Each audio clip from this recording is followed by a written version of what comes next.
fact that, though she presented him each year since their marriage with a child, after 9 years had passed, none had yet been sons, and, as he was bitterly at odds with his next of kin, he considered each of his offspring an ill turn done him.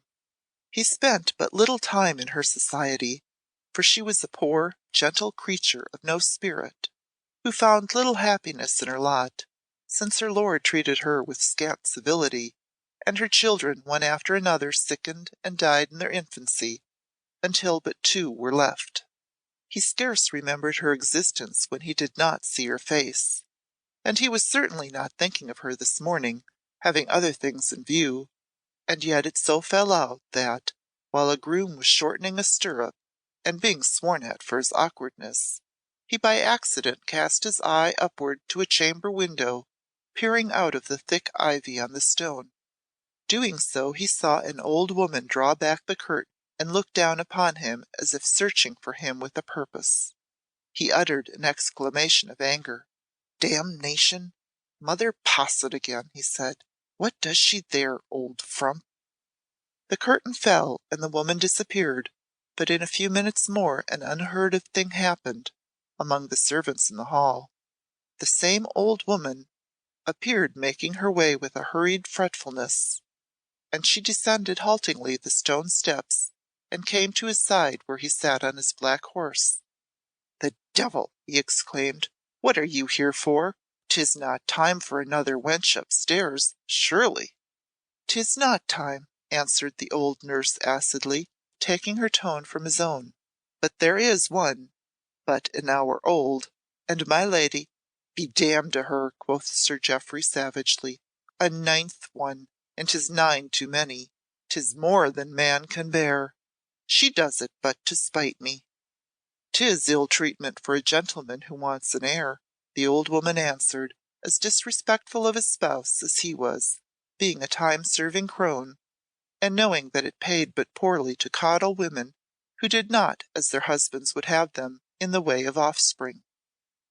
"It should have been a fine boy, but it is not, and my lady, damn her puling tricks," said Sir Jeoffry again, pulling at his horse's bit until the beast reared.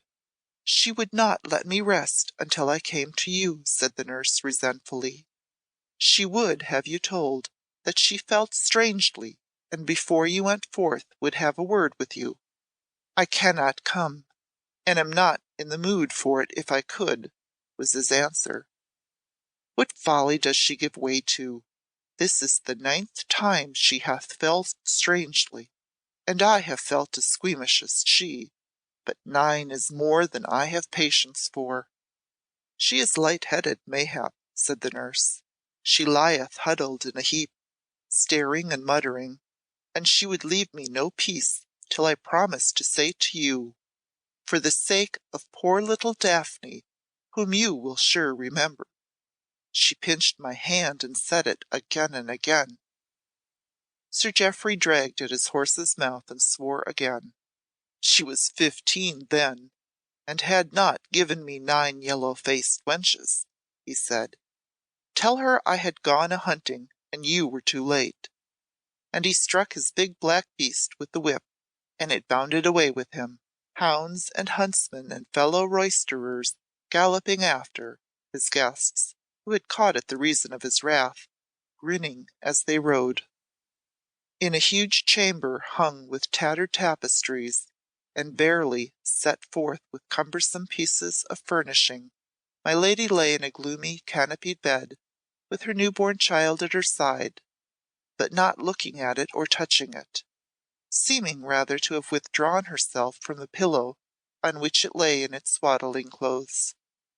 She was but a little lady, and now, as she lay in the large bed, her face and form shrunken and drawn with suffering, she looked scarce bigger than a child.